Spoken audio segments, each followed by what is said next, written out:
Welcome back to Blind Item Breakdown. Our first item is about Ryan Reynolds. It reads, this illiterate north of the border actor is being called out for not only physically hitting minors on set, but also refusing to talk to them off camera. Now, Ryan Reynolds is off to a rough year. I mean, the end of 2024 wasn't too great either, but damn, 2025 is kicking his...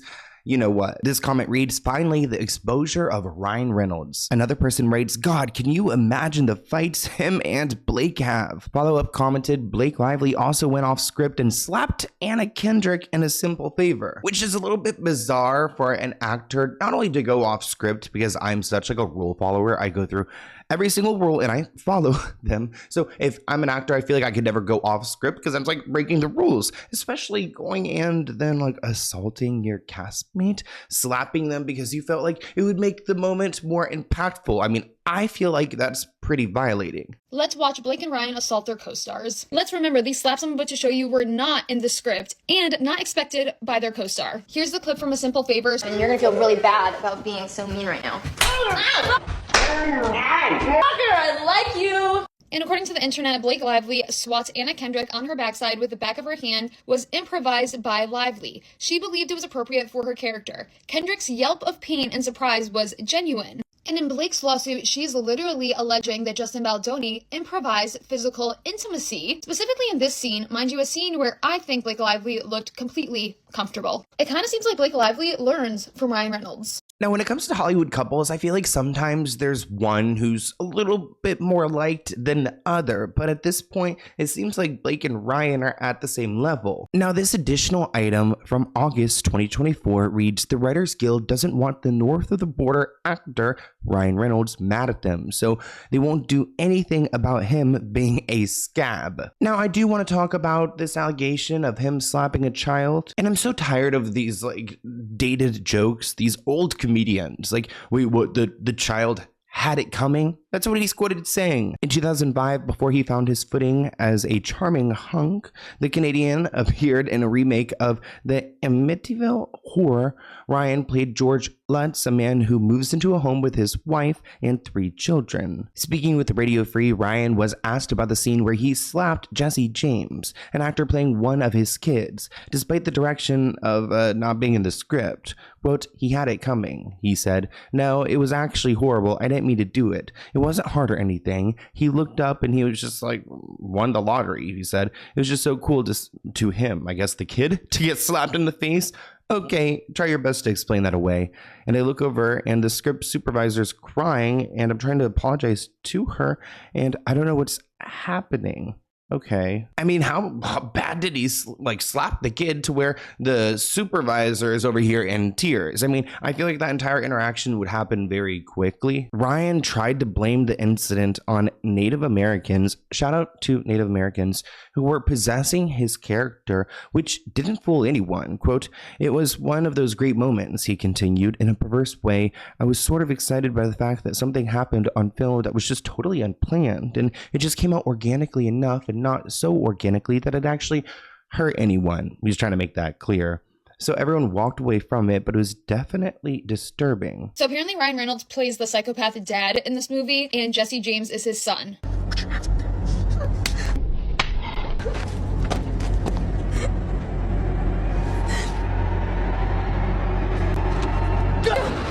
I only watched a few scenes from this movie while I was looking for that clip, but I gotta say, Ryan Reynolds plays a really great psychopath. I wonder why. The fact that he's sitting there saying he was excited about it, even though he knew it was disturbing and wrong. So that's pretty scary for a child actor to be in that position and to be harmed by anyone. I mean, even the shock value of just like being slapped in the face like that, I could understand. On top of that, Ryan actually confessed that he does not try to speak to any of his young co-stars, saying, I didn't talk to any of them. I don't want to get too attached to the kids. I don't want to get to know them and love them. I want to stay as far away from them as possible. It helps me do my job better. So these kids are like this stranger, this adult guy I'm working with who doesn't even talk to me, slaps me around, and I wasn't even prepared for this. You know what's wild? You could be walking down the street or headed to the grocery store, and then bam, you're in an accident. Suddenly you're dealing with injuries, bills, and an insurance company that's doing everything in its power to give you the bare minimum. It's gotta feel so frustrating. Insurance companies always seem to pull the same tricks, offering you the lowest settlement possible. But here's where Morgan & Morgan steps in and changes the game. Morgan & Morgan isn't just another law firm. They are America's largest injury law firm, with 1,000 attorneys and offices in each state ready to fight for you. You don't have to deal with those insurance companies alone anymore because they've got your back. Take this for example. This year, they got a client in Florida at $12 million, way more than what the insurance company was offering. Morgan & Morgan doesn't settle. They will continue to fight until you get what you deserve. And here's the kicker. The whole process is as easy as ordering takeout. You could submit everything from your phone. No need for paperwork marathons or endless appointments. And with Morgan & Morgan, you only pay if you win. So if you've been injured or you know somebody, don't just sit there. You can head over to forthepeople.com/Sloan, or you can check out the link in my description below. It's fast, it's easy, and it's free unless you win. Morgan & Morgan is the team that fights for you because they're for the people. Thank you for sponsoring this video and enjoy.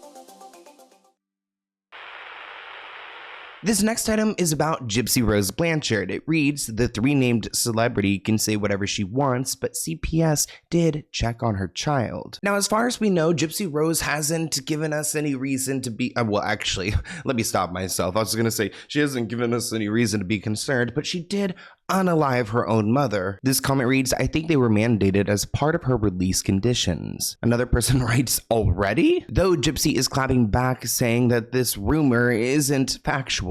Gypsy has hit back at claims about her family and whether investigators had checked in on them, writing, no, CPS is not involved. Our baby is very safe and healthy. But when you're in the public eye the way that Gypsy is, and you know, I hate to say it, but she's got plenty of haters out there, people are going to keep tabs on you. So I mean, I don't know if she can just say what she wants to the public. I have mixed feelings when it comes to Gypsy because, I mean, I wouldn't put it past her to tell a lie. I mean, let's be honest. I was told that CPS did get in contact with Miss Gypsy. Like, they went and did a whole stop by at the house, check things out, all kinds of stuff. I did also find out that it was a non-cesarean birth. So she went in a couple days, like I said, and couldn't stop the labor. So baby was born. Now, she said the due date was, what, January 23rd or something like that? I don't know, January 31st, something along those lines. I said back on July 30th that Krusty Krab was running up and down this bayou saying, baby born in December, yada, yada, yada. And the baby was born in December 28th. When Gypsy returned to social media, she also took the time to address a few other rumors, stating, one, that she's not on Ozempic, she's not on any weight loss medication, so stop trying to say that she is, and that her stepmother, Christy, does not take care of Gypsy's child for her. I guess some people speculate that she's not even taking care of the baby. She also said that the baby in the pictures with Ken and her after she gave birth is not a doll or a fake baby. Wow, lots of conspiracies. Now, we don't know what Gypsy's day-to-day life is like just yet because they're filming for Lifetime, and I feel like usually after they wrap, she goes crazy on TikTok and she's live and there's all the drama. But you've got to admit, I mean, Gypsy just had her baby and she's been posting pictures of herself and videos of herself, and she seems like she's doing great. So good for Gypsy. Hey everybody, so this is my outfit of the day. So this is Target. My shoes are from TJ. Earrings are from Target. Necklace is from Target. Jip, we're going on a date night already. Your baby isn't even 6 weeks old. You're going on a date night with your boo, but yet where's the baby? Who's taking care of the baby? I think the most important time right now is for you to bond with your baby, but instead you're bonding with your boo. Gypsy wrote on social media, if anyone actually believes this BS, then your brain has been rotted by misinformation and clickbait. I can't do her voice. And clickbait with bias and hate-driven content. God gave you a brain. Use it. I can. Ow. Oh. Ooh, I wonder if that hurts. I feel for Machine Gun Kelly and Megan Fox, but there's a lot of drama going on. The three named rappers terrified by the book his ex is going to ask people a lot of questions about their messed up relationship and what they did to each other. So there's a book coming out. I do want to note that Machine Gun Kelly has posted to his Instagram after, after like over a month of silence, and he posted this picture with the caption, "How can sources say when sources haven't said anything?" So I guess these are rumors about him not being in contact with Megan, which I don't believe he's in contact with Megan. I think she's through with him, which is wild because she's about to give birth to their baby. This headline reads, Megan Fox leaves people seriously concerned over poems in her new book. Now, her book is titled Pretty Boys Are Poisonous, which is a collection of poems which are probably inspired by Machine Gun Kelly. She announced the project last year, saying that the book was written in an attempt to excise the illness that had taken root in me because of my silence. Now, we've talked about Megan Fox's past before on this channel and how she was groomed by men at a very young age. She said, quote, "I've spent the entire life carrying the secrets of men. My body aches from carrying the secrets of their sins. My freedom lives in these pages, and I hope that my words can inspire others to take back their happiness and identity by using their voice to illuminate what's been buried but not forgotten in the darkness." Now, like I said, there's some concern over her book, like this one poem that is titled Effed Up Fairy Tales. It reads in part, "Prettiest boy, full of sadness and mischief, your words and winsome and diaphanous. I don't know what that means. Like the rain that momentarily collects on flower petals." I mean, that doesn't seem too bad. "My heart stretches eager to encapsulate your wounds. Let me heal you, violent boy, full of rage and insecurities." Ooh, wow. That's definitely Machine Gun Kelly. "Your hands are so beautiful and strong. You use them to hurt me now. Delicate bruises splayed across my jaw. I wonder what you're thinking while I cry and beg you to stop." Okay, there's the concern. So we're talking about domestic violence over here. While Megan does not identify the man in question, she seems to be hinting at a similar experience in another piece, which says, "Mornings after you would hurt me, I would wake up and make your coffee, put on a sweatshirt so you wouldn't have to look at the bruises you left." Oh, that breaks my heart. That's so sad. No woman, no one should go through that. At moments, there's parts where she's seemingly recalling, "Your love leaves bloodstains on my bed sheets," which is like, okay, so does that mean like their intimacy, like them when they get intimate, it leaves her bleeding? That doesn't sound good or healthy. There's a lot of dark themes and a lot of very dark humour. A hopelessly romantic open wound of a human with a blisteringly sardonic sense of self-expression. So in one poem, she just repeats, "I hate men," 7 times. I think that it's super real and modern, and I like that how a lot of it reads how Megan speaks, which I think is really cool. Half of the book is super relatable, but then the other half deals with such heavy themes that you kind of find yourself praying that you'll never relate to them. And there are also some, in my humble opinion, very obvious references to her beau, Machine Gun Kelly. I mean, how can a poem called Snow White and the Complacent Rockstar not be about him? Also one called A 32-year-old Narcissist Quantifies His Crimes. Now, I am not calling MGK a narcissist. All I'm saying is he's 33 now, which he could have been 32 about the time it was written. Also just realised this is not blood, it's just makeup. Don't worry. In one of her poems, she even reflects on accepting a marriage proposal. Okay, so there's a lot of cool titles in this, but my favourite is "You'd be so much more handsome if you'd get an exorcism." And none of these poems are PG. Now, as she's been writing these poems, she's been pregnant. This person wrote on Reddit, "Isn't she pregnant again too? I really hope she's okay and she has a good support system. What she's describing in these poems is textbook emotional and physical abuse. It's very disturbing." And anyone watching out there, like these rocker guys, like I get it, the alternative goth kind of vibe. And you know, I like to dress up sometimes too, but this behavior, you can dress up however you want to, but this behavior is never acceptable. And if you ladies out there, if you like a bad boy, protect yourself. Please put yourself first. I mean, my heart breaks every time I hear stories about these men putting their hands on a woman. I go into rage. One person writes, "Yeah, it sounded exactly like my relationship with a man who had a personality disorder that contributes to a lot of these behaviors." Another person writes, "Trauma bonds are incredibly hard to break, especially if you don't have a support system. I don't know if she will leave anytime soon, but I hope she does eventually." Now, Megan Fox has been married before, and she has 3 kids with her ex-husband. We've covered Brian Austin Green, his creepy ass, before on this channel. Megan was quoted saying, "But throughout my life, I've been at least one physical abusive relationship and several psychologically very abusive relationships. Not sure which category Brian fits into, and that's all alleged, okay? Don't come after me, Brian." Megan said, "I have only been publicly connected to a few people, but I share energy with, I guess we could say, who were horrific people. And also very famous people, but no one knows that I was involved with those people." So, I love a good spirituality moment. It sounds like the spirituality has taken her a little bit too spiritual with this quote. So, I just hope she has a healthy and happy birth and that child is in a safe environment. Let's talk about Diddy. This A-lister must have attended a lot of freak-offs to still be defending the producer wannabe rapper, which is about shady New York City Mayor Eric Adams and Diddy. And I don't live in New York. I haven't been to New York in a while now. So when it comes to like Eric Adams, like, is he shady? That's what I see on social media, but I don't live there. I don't quite know what his work consists of, but if he's giving Diddy a break, then that's concerning. This comment reads, "Was Eric Adams famous enough to attend a freak-off before becoming mayor?" Another comment reads, "He wants to be a celebrity and all buddy-buddy with Jay-Z. He's using Jay-Z's lawyer as well." Someone else added that Eric Adams gave him a key in September 2023. Why? They knew a lawsuit was coming from Cassie Ventura, so this was done to try to improve his image ahead of time. Eric Adams lied that there was a committee that decided. It was just him.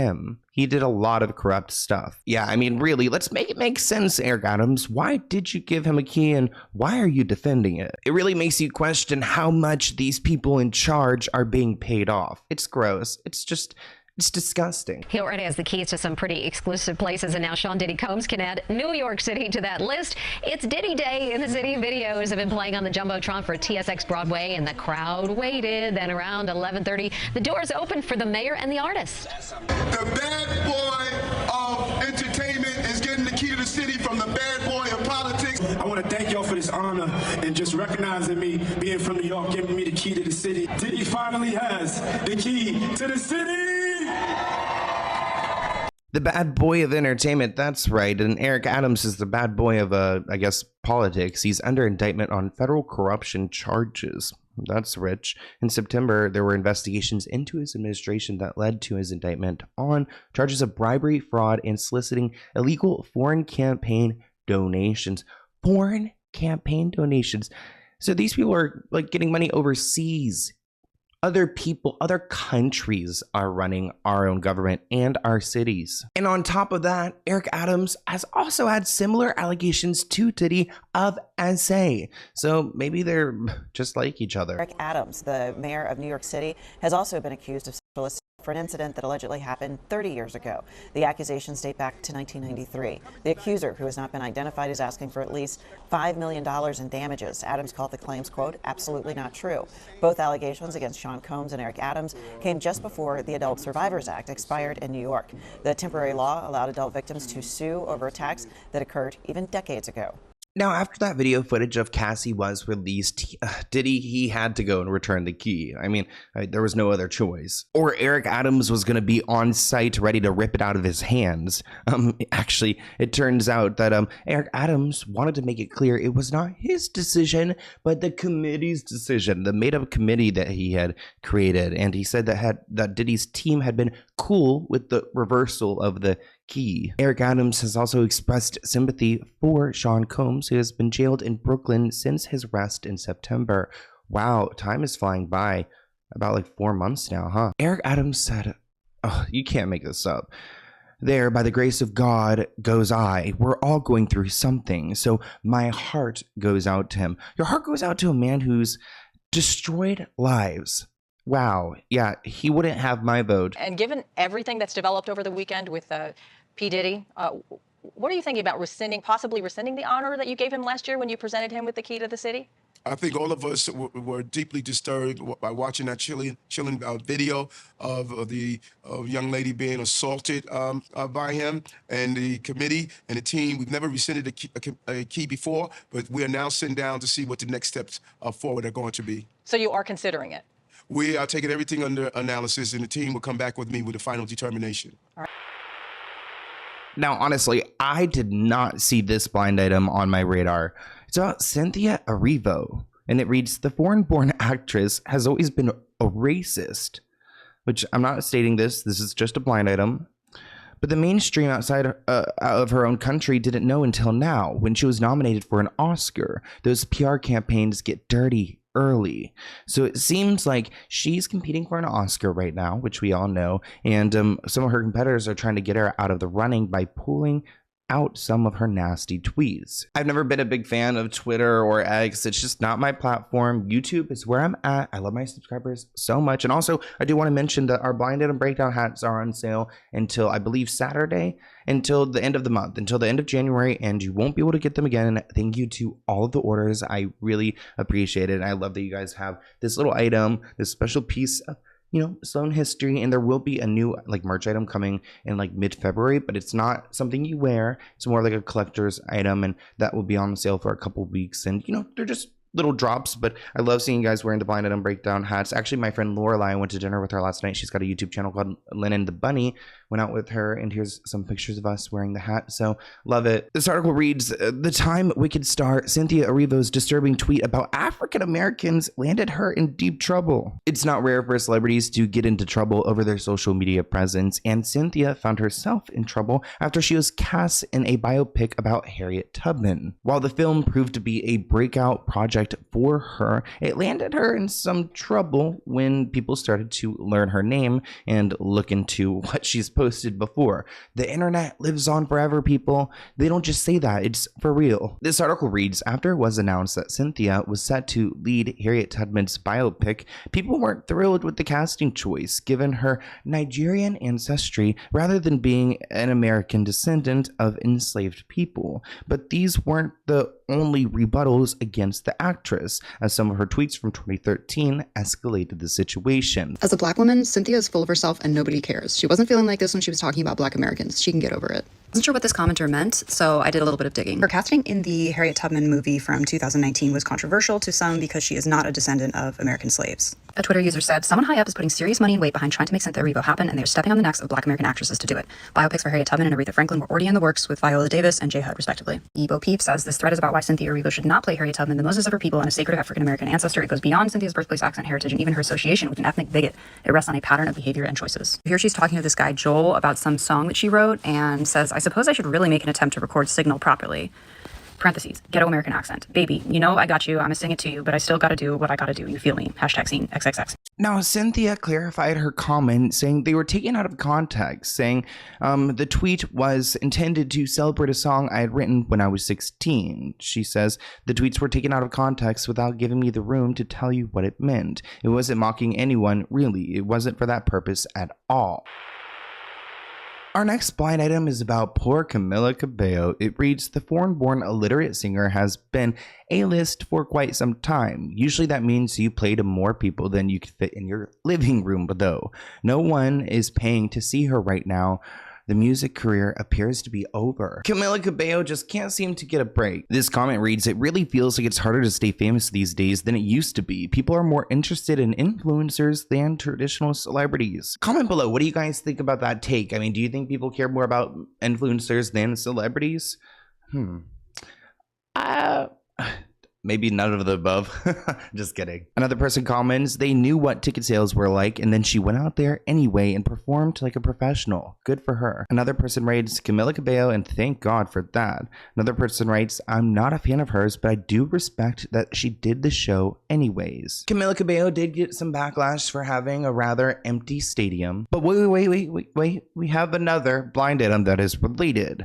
With very low ticket sales for a solo show separate from a festival she's performing at in the same country, fans are convinced that this former A-list singer will cancel her solo show, which is leading to even less demand. I feel like personally, as someone who did listen to her album, I don't think there were enough hits to do a full tour. She probably could have done maybe like a second album and then gone on a tour. This comment reads, my first thought, was she ever even an A-lister? Another person writes, only in her dreams, I think of her as a one-hit wonder. And again, I do like some of her songs, but I can't hear that Havana Nana song again. My heart is something, like you've You put me through enough torture of that song. You know those songs like the Justin Timberlake, like that. Are you happy? Then in the room, it's like, please don't. Imagine the worst torture in the world would be to be locked into a white padded room and then playing Camila Cabello Havana nonstop. Oh, I couldn't do it. But I do like a good work ethic and the fact that she went out there and she performed even though there weren't too many people. I can appreciate that. I actually think some artists should take note. Maybe like J-Lo. It's actually like humbling. It's like, yeah, you still have fans, and go and appreciate the people who will come through for you. Days before the performance, people on Twitter were pointing out the fact that she had low sales and there were a ton of available seats, saying that she'll be playing to a show and just around 30% of the tickets had sold. One person wrote that place was empty. Oh, Camila Cabello, the flop era you are. Another person writes, this is really embarrassing the way her fans swore they were going to sell out by showtime, which, you know, stan culture, they'd be fighting each other. I'm like, you guys need to go and calm down, but I get it, you know, it's the stan culture. You gotta love them. Hey, stans. Another person asks a great question. Like, why do some singers do this? If you know you can't sell arenas, why do them? It's just extra costs for no reason. So I don't know like exactly how the financials work out. I would be interested in that, like the cost of arena versus like, you know, having all the staff there and running the snack bar. I always get a good snack, maybe a beer, depending on who I'm seeing. An insider revealed that the singer had been performing at a corporate event. So that's why only a small amount of tickets were on sale and those sold out. So interesting. That's a good, I mean, if that's like the reason, then that's pretty, I guess, like, you know, bougie that she's being hired by corporate. A photo of the crowd at a Camila Cabello show is going viral because, look, no one's really there. This was a show in Atlanta at the State Farm Arena. Let's get into it. So it was announced that Camila Cabello was going to be playing the AT&T Playoff Playlist show in Atlanta, and then let's look at what the tickets were looking like before the show. People were kind of already talking, saying Camila Cabello is about to play a show tomorrow and just around 30% of the tickets have been sold, so they kind of knew that it was going to be a flop. But what a lot of people don't keep in mind with these types of shows is that they're announced quickly and there's not a lot of pre-sale or on-sale time to the public. And given that her partner was AT&T, they should have put a lot of money into ads to making sure that people knew of this show. I'm not 100% sure that Camila Cabello can really sell out a stadium at this point, but I do think that she could pack in a lot more people than what the first photo showed. And rather than maybe what the public is saying that she's in her flop era, we could drill it in on AT&T, who could have put a lot more money into promotion for this show. Now, Camila received a lot of praise because, I mean, maybe people felt bad. People appreciated her work ethic again. Maud Sun wrote, 99% of artists would have canceled the show and put out a mental health statement. She just gained my respect by still performing. Another person wrote, that show meant the world to people in that crowd that night. Empty shows are still shows, which, I mean, actually, I would much prefer an empty show. That parking, imagine leaving the parking lot. Like, you guys, they wouldn't even need to park near each other. Like, it would take 5 minutes to get out of there. Here's a clip of Maud's son talking about Camila. The other day, I saw this tweet of Camila Cabello's show going viral, and I thought that was so mean. So then I tweeted this. Tell me I'm wrong. You know that's true. So then my tweet went super viral, and all these tabloids and radio stations started picking it up. And I'm like, okay, yeah, let me stand up for artists out here. Let me stand up against the people that are bullying artists out here. A real artist is going to get on stage because they love what they do. If your favorite artist is canceling a tour because of ticket sales, you might want to consider finding a new favorite artist. So Camila Cabello, you have all my respect. Camila kind of addressed the situation, posting on social media saying, to the people who have chosen to be a fan of mine since I was 12 until now, from musicians to authors to painters, they've made me who I am. Being a fan is a transformative and creative and sacred endeavor, and the artist who gives their community also gets in the form of love, inspiration, and trust. So beautiful sentiment, okay? Make it into a song.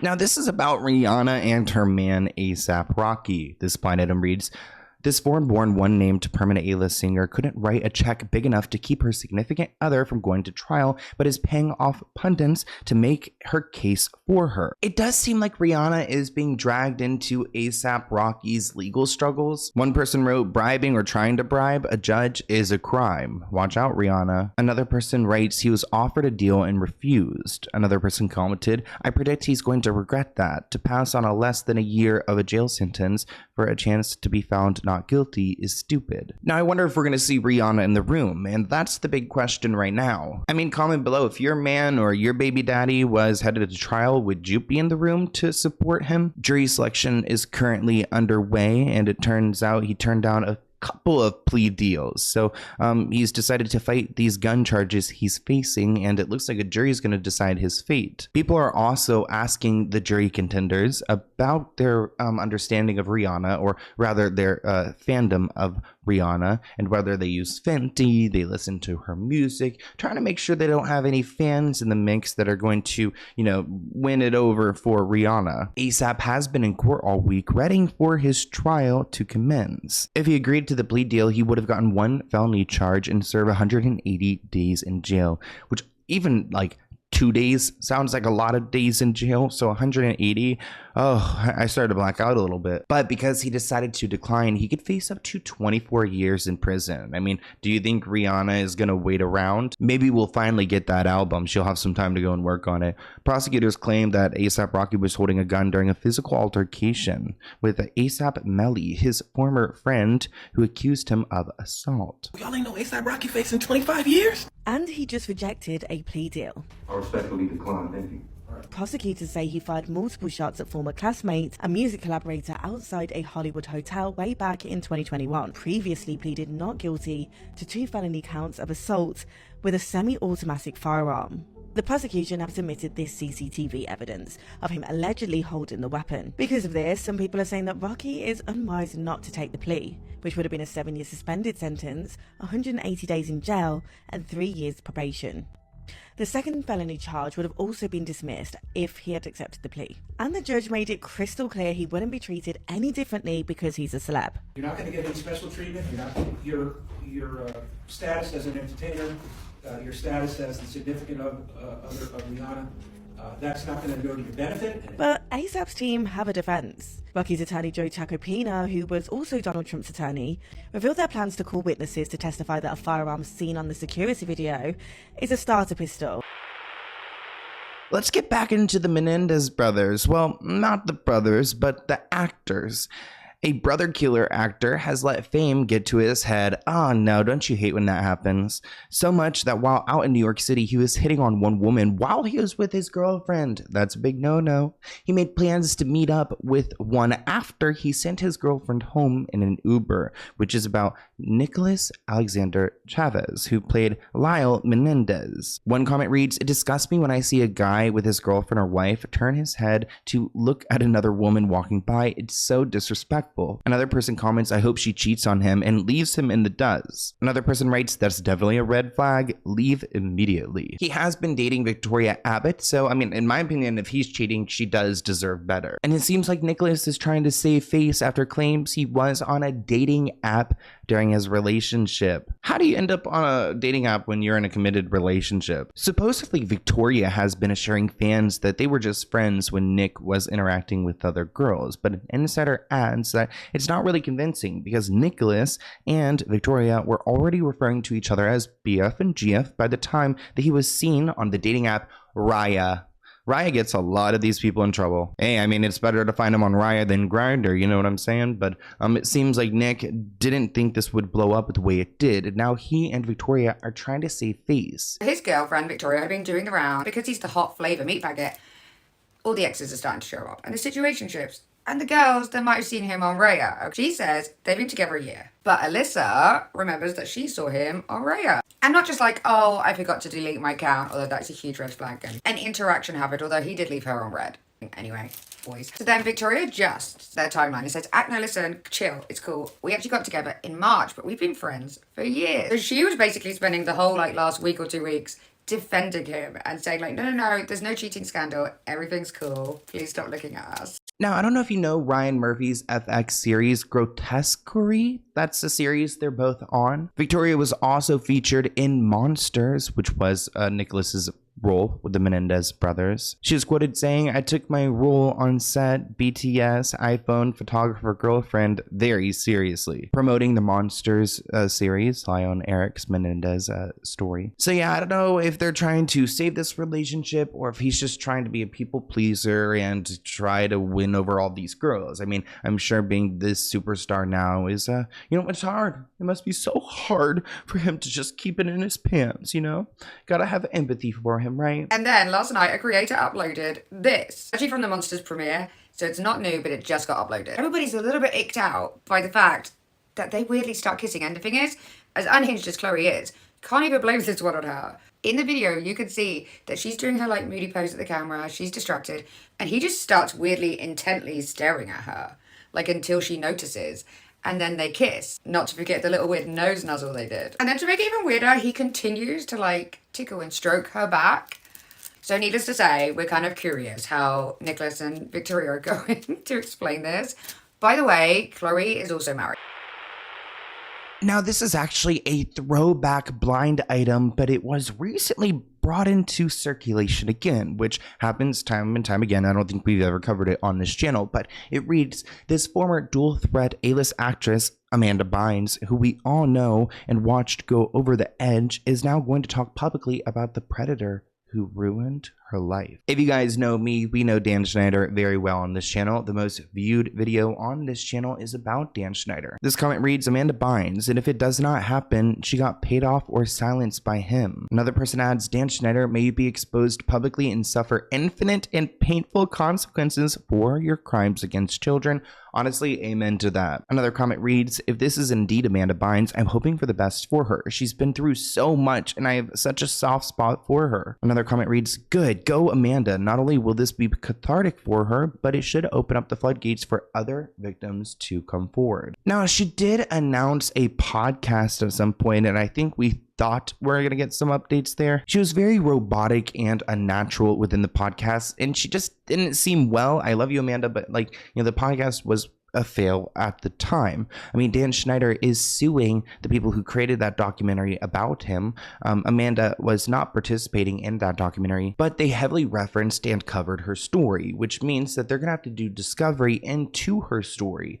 And I feel like if she's gonna get wrapped up into this lawsuit, it could be her moment to speak. Possibly there's a podcast in the works for Amanda, but we do know that she is working on art, and she actually was in LA and had an art showing where she had a bunch of her work on the walls and she was interacting with fans, and it actually seemed like she was a lot less robotic and more comfortable in this clip, which really warms my heart because it seems like she's healing.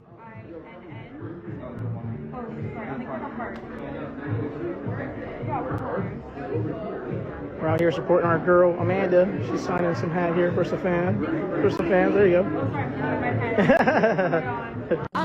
Just regular, just like in front, but just do 0.5, so it's zoomed out a little bit so you can see the art wall. Gotcha. Okay, sounds good. Thank you. All right. 3, 2, 1. Okay, redo. 3, 2, 1. Bam, bam, bam. All right, I trust one of those should be okay. Hold on, I'm just thinking of these 30 more seconds. All that, the Amanda show, what I like about you, I binge watched them all in 1 year. Oh, thanks, that's awesome. I really appreciate it. Nice to meet you. Yeah, of course. Okay, sounds good. Do you mind putting on this side? Thank you so much. I appreciate it. Great to meet you. Nice to meet you as well. 3, 2, 1. Thanks for the photo. Yeah, no problem. That is it for Blind Item Breakdown. Thank you guys so much for tuning in this week and tuning into the other videos. I really appreciate you guys, and again, everyone who got the Blind Item Breakdown hat. I am sorry if you are seeing this after January and it is no longer for sale. Sorry, but thank you guys for who have supported me. Not me stuttering, getting all nervous, but I really appreciate it, and I'm really excited for the next item I'm going to release, and everything I'm going to try to keep like cheap and whatever. I'm going to save the excitement for when it happens. But if you see me in Florida, say hi. I'm going to be in Florida. But I love you guys, and I'll see you soon. Bye.